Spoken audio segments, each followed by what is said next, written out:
आपण घेतला पाहिजे. आजच्या दिवशी माझ्या माय माऊल्यानं उपस्थित आहात आणि 4-2 माझे मित्र बंधू या ठिकाणी उपस्थित आहेत. आपल्या मातांचा आपण आदर केला पाहिजे.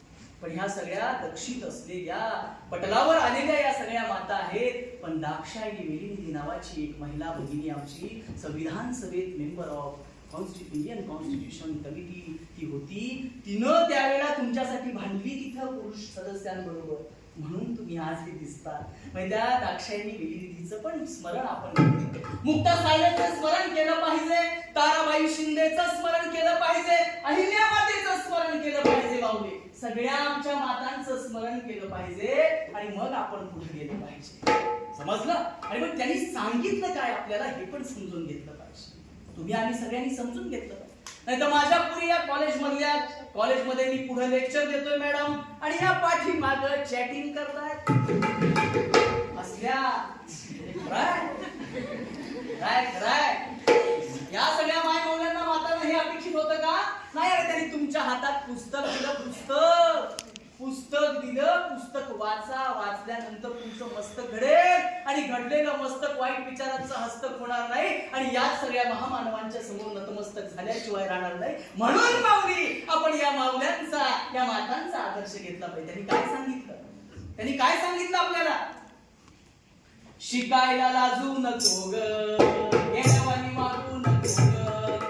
शिकायला लाजू नको ग, येण्यावानी मागू नको ग. ज्ञानाने राहून बाई ग, वाटोळ करू नको ग. ज्ञानाने राहून बाई ग, वाटोळ करू नको ग. शिकली नाही ती नागून भागू. ए भागू, भागू आहे का भागू? आणि नागू शिकली नाही ती नागून भागू. शिकली नाही ती नागून भागू. ज्ञान तिच्याकडे कसं बी मागू. ज्ञान तिच्याकडे कसं बी मागू. ज्ञान तिच्याकडे कसं बी मागू. ज्ञान तिच्याकडे कसं बी मागू. तिच्या दारिद्र्य दुःखाची परवड तुला सांगू. तिच्या दारिद्र्य दुःखाची परवड कुणाला सांगू. परवड कुणाला सांगू. अहो ज्ञान घेतलं नाही माऊली तर दारिद्र्य वाट्याला येतं. प्रतिष्ठा मिळत नाही. जे ज्ञानी आहेत त्यांना प्रतिष्ठा मिळते. म्हणून 2500 वर्षापूर्वी महाराज तथागत बुद्धांनी सांगितलं अत्त दीपक व्हा, स्वयंप्रकाशित व्हा. अरे स्वयंप्रकाशित व्हा म्हणजे काय करायचं? घरात एक मोठी मेणबत्ती लावायची का? मशाल पेटवायची का? नाही. तर ज्ञान म्हणजेच प्रकाश. ज्ञानी व्हायचं म्हणजेच स्वयंप्रकाशित व्हायचं. हे 2500 वर्षापूर्वी बुद्धानं सांगितलं, चक्रधराने सांगितलं, कबीरानं सांगितलं. हा सगळा संतांचा विचार आपण समजून घेतला पाहिजे. आलं का ध्यानात? आणि म्हणून माऊली ज्ञान खूप महत्वाचं आहे. म्हणून ज्ञान घेतलं नाही तर दारिद्र्य मिळतं आणि दारिद्र्य आलं की आपल्याला कोणाची तरी गुलामी स्वीकारावी लागते. म्हणून बाबासाहेब आंबेडकर म्हणाले पेन आणि ब्रेन यांचा मेळ घाला आणि ज्ञान संपादन करा. अरे त्या माणसाकडं आपली शेकडो हजारो पुस्तकं ठेवायला घर नव्हतं. स्वतःच्या पत्नीच्या हौसेसाठी आणि पोरांच्या तरतुदीसाठी राजगृह नाही बांधलंच आहे. दादरला मोक्याच्या ठिकाणी राजगृह बांधलं. पुस्तकं ठेवण्यासाठी बांधलं. ज्ञानाची किंमत बाबासाहेबांनी ओळखलेली होती. म्हणून त्यांनी सांगितलं शिका, संघटित व्हा आणि संघर्ष करा. नामदेवांनी सांगितलं होतं 700 वर्षापूर्वी माऊली नाचू कीर्तनाचे रंगी ज्ञानदीप लावू. ज्ञान महत्वाचं आहे. त्या माणसांना कळलं तेव्हा. आता या सगळ्या माणसांच्या विचारामुळं आणि संविधानामुळे तुम्हाला शिकायला मिळतंय तर तुम्ही शिकलं पाहिजे. म्हणून काय म्हणायचंय?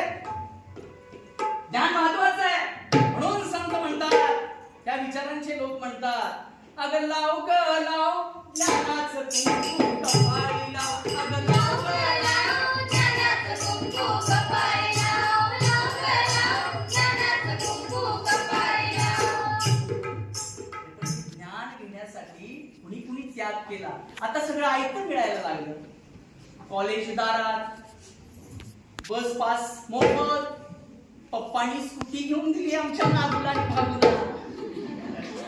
आणि मॅडम स्कूटी घेऊन दिली आणि शाळेत जाताना कॉलेजमध्ये जाताना सर माझ्या लाडक्या लेकीला किक मारायचा पण त्रास होऊ नये म्हणून अशी गाडी घेऊन दिली की उजव्या हाताला एक बटन आहे, बटन बटन मारायचं भुर्र माझी दिली करायची. आणि की नाही अरे एवढं सगळं आईचं मिळालं मग तुम्ही शिकत का नाही? तुम्ही शिकलं पाहिजे. शिकणं खूप महत्वाचं आहे. शिकणं, ज्ञान घेणं. सावित्रीमाई का स्वयं प्रेरणेनं स्वयं प्रज्ञेनं पुढे आल्या तर ज्योतिबानी आपल्या पत्नीची हौस दुसरी काही केली नाही. अरे साडी पण नव्हती, साडी पण नव्हती माझ्या आईला. माझ्या बापानं माझ्या आईला रानात गेली होती, त्या धुळीमध्ये अक्षर गिरवायला शिकवलं, शहाणं केलं. शहाणं होणं महत्वाचं आहे. आपल्या मेंदूत आणि आपल्या विचारात जो अंधार पडलाय तो अंधार जाळून टाकला पाहिजे आणि म्हणून शहाणं होणं खूप महत्वाचं आहे. म्हणून विनंती काय करायला पाहिजे सगळ्या माय माऊलींनी आपल्या अहोंच्याकडं, नाही मला इथं राहायचं नाही, मला कोल्हापूरलाच न्यायचं, मी इथं राहणार नाही, फोर व्हीलर गाडी पाहिजेच. जावेचं फिरानं बघा 2 वर्षात तिला गाडीतनं फिरवली आणि आमचं गेलं नशीब आहे की नाही. पण आग्रह काय झाला पाहिजे ताडे? आग्रह नवऱ्याकडे हा धरला पाहिजे. ते सांगितलंय कसं बघा.